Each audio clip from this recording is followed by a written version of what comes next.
My name is Mark Sickles. I'm the House Democratic Caucus Chair. I'm here to do one job, and that's to introduce our Minority Leader, David Toscano, who has been our primary voice this session for making the case for closing the coverage gap for our working poor, mostly working poor, that do not make enough money to buy subsidized insurance on the exchange. There are so many reasons to close the coverage gap, but we've only been told no, no, no, no. But at its base, we do not believe that it's fiscally responsible to turn away $2 billion a year over the next 2 years. With that, I introduce you to the gentleman from Charlottesville, David Toscano. Thank you, Mark, and thank you all for being here today. I assume that everyone has a release, as well as I assume that you may have this timeline up here. You should have one. If you don't have one, we're going to distribute them. Distribute that. You know, I'm very pleased to be joined with all my colleagues here today. It's a great crowd with the weather like it is, and thank you all for coming out. I know everybody's been stuck sort of inside for a while, so it's great to have you here. Very beginning for some kind of Medicaid expansion.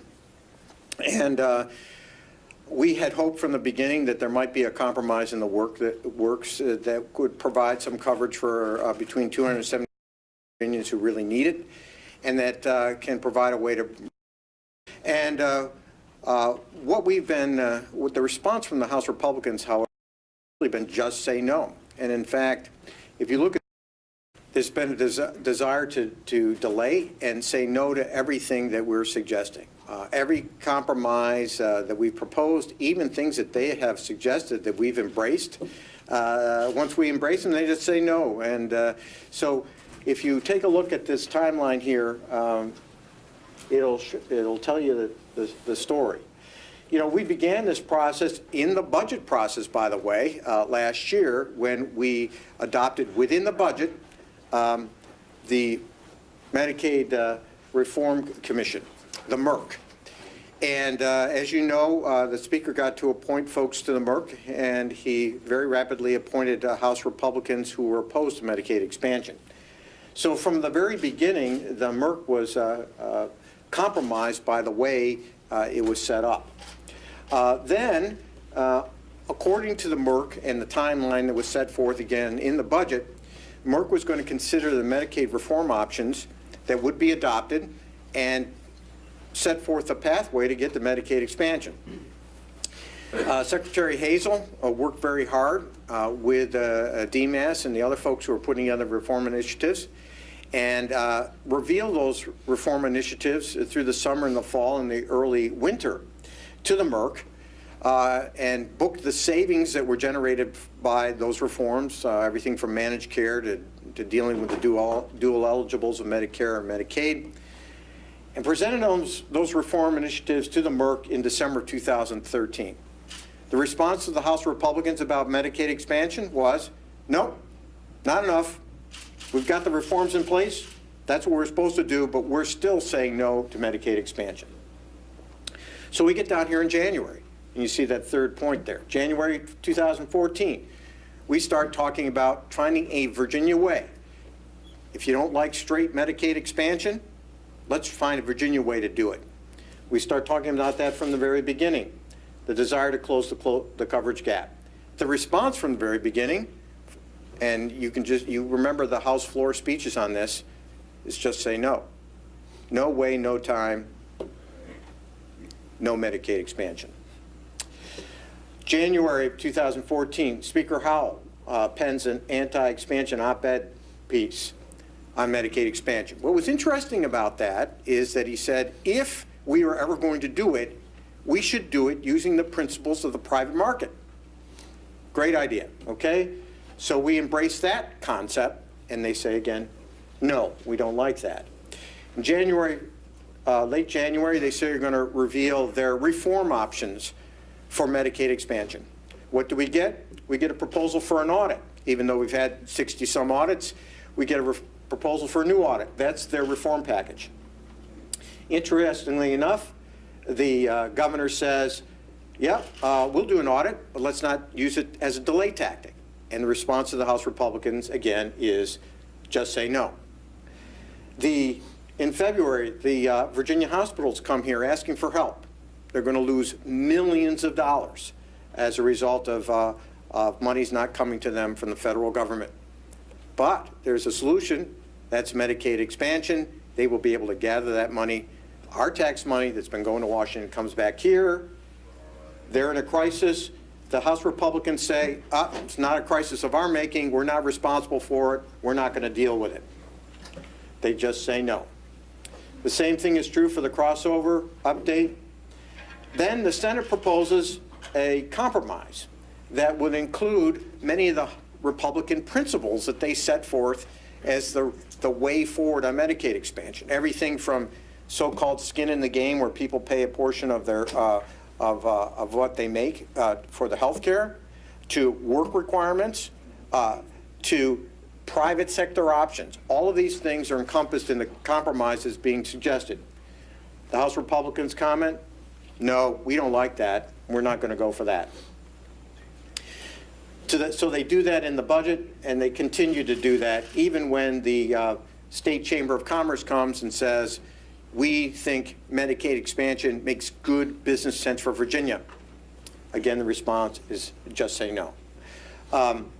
Finally, the Senate agrees to an audit as well, and the House Republicans say no again. So there's just a history of saying no, delay, and again, this morning we have this proposal that they want to have a special session on Medicaid expansion. Again, just a delaying tactic that will essentially waste more taxpayer dollars, because we already have, all of us here, we know what the issues are, we can chart a clear path, get set with a budget, pass a budget, and get out of here so that that folks in localities can plan their budgets and move forward with their fiscal years beginning in July. So that's their history on this issue. Just say no is not a policy. We've been asking from the beginning, if you don't like our plan, propose your own. Our concern is, frankly, let's say we adopt a special session. Let's say we say, yeah, it's a good idea. Let's have a special session. Are we going to have just say no again? Every time we embrace some of the ideas that they have, it's just say no. So to say yes to you, we get to allow you to ask questions. And with that, I'd like to open it up for a few questions on this. So fire away. Scott, Yes, sir. Julian. I'm just curious your thoughts about the strategy of special session versus not adjourning, signing die, just adjourning and then continuing strategically. Well, in terms of a strategy for delay, it's a great strategy. You get a budget, you have a special session, it doesn't get you anything except spends taxpayer dollars to have us come down here and have this debate again. And so our approach is, we know what the issues are. The reforms have been put in place. A lot of the money, the savings generated from the reforms have already been booked. We know that the monies can come back here sooner rather than later. You're talking about $1.7 billion that we're leaving on the table, $5 million a day. Why shouldn't we get it done earlier rather than later? All this is delay. Just to be clear, though, then is your caucus, assuming that a budget deal will not get done by Saturday, is your caucus supportive of not adjourning, signing die, and continuing at some later date, as opposed to their proposal for a special session? I think all of this is part of a negotiating process. But the point is that, we need to do this earlier rather than later. And if we put it off to a special session, we're just going to wait. Ed? Yeah, as someone who worked in local government, try and, if you can, distance yourself from the current politics of these things. What are people in local government looking at the General Assembly and thinking when they're trying to plan their own fiscal futures? What are they saying? Are they saying just get this done, or? I think that's a really great question, as somebody who spent a lot of time in local government. Exactly. You're trying to put together your budget, and you want it sooner rather than later. I know in my jurisdiction, the target was always April 15th. And, the good news is you can see kind of the outlines of a budget solution. So you're going to put together your budget with those outlines in place. One of the interesting things was that if you look at the difference between the House and the Senate budgets right now, people say there isn't all that much of a difference. Our view is, of course, that if we take the Medicaid expansion money from our money back from Washington, there are things over and above what are in the House budget that can be paid for. Pre-K, more spending for K through 12 education, more spending for economic development. So I think localities, if they were looking at us right now, they would be saying, we can assume that this is kind of the general outline and plan their budgets accordingly.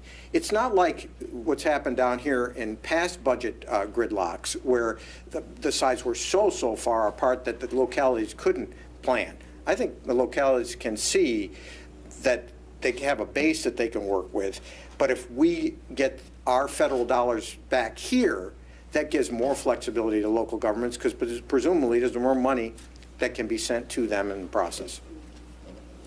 What about the whole idea of using the threat of a government shutdown as a bargaining tactic? The Republicans highlighted a passage in a letter that then Governor-elect McAuliffe wrote to the congressional delegation last fall, saying, it's wrong to use that as a bargaining tactic. How is this, his position and your position and the Senate's position now any different from that?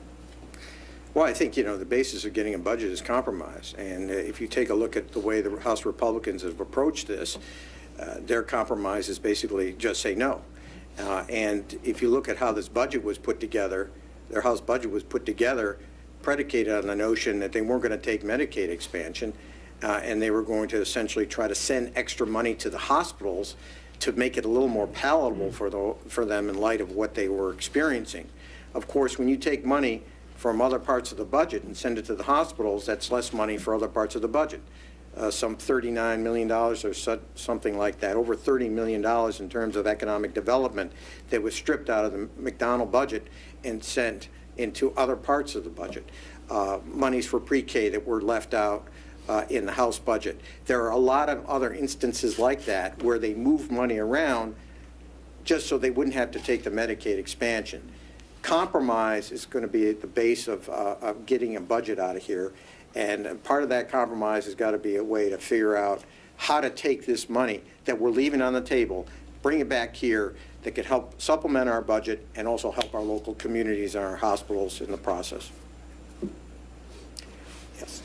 How do you really separate the two issues though when you merge it into the state budget? How do we separate the two issues? Well, I think, again, Merck was written into the state budget. This notion that that Medicaid isn't part of the budget is really absurd, because if you take the Medicaid money, you got to figure out a way to appropriate it. That comes through the state budget. Beyond that, we already crossed the Rubicon on incorporating Medicaid issues into the state budget with Merck. That was done several years ago. And so the only way to accomplish the Medicaid expansion, whether it's straight Medicaid expansion, which I think a lot of us here might favor rather than the so-called marketplace, or whether it's marketplace, or whether it's some other plan. The money has to flow through the state budget as part of the process. So you cannot disentangle this from the state budget process. Someone with one of the health systems yesterday was voicing some concerns that there hasn't been much of an external coalition until the Chamber of Commerce stepped out last week. Healthcare folks have sort of by themselves outside of the Capitol pushing for this. Do you think other stakeholder groups need to be more engaged in this debate so we can give it some momentum, whether it's K-12, higher ed, and public safety? Well, absolutely. I would think that folks out there who are worried about their budgets and the amount of money that can be sent to localities should be concerned about this, because again, money that's moved toward the hospitals, even if it's a paltry amount compared to what they need, is money taken out of other parts of the budget. It is great that the state chamber is engaged. I think if you take a look at how Medicaid, how people in need are spread out throughout the state, you'll realize that a lot of rural localities really rely on this money coming back to them so that they can keep the economic engines of their hospitals running efficiently and providing care to their folks. But there has to be, you're going to have more of a groundswell of folks who are saying, yeah, we think this is a good idea, it's good, makes good economic sense. Okay, well, some of us will be around afterward, and glad to take individual questions afterward. And thank you very much for coming. Okay. Thank you.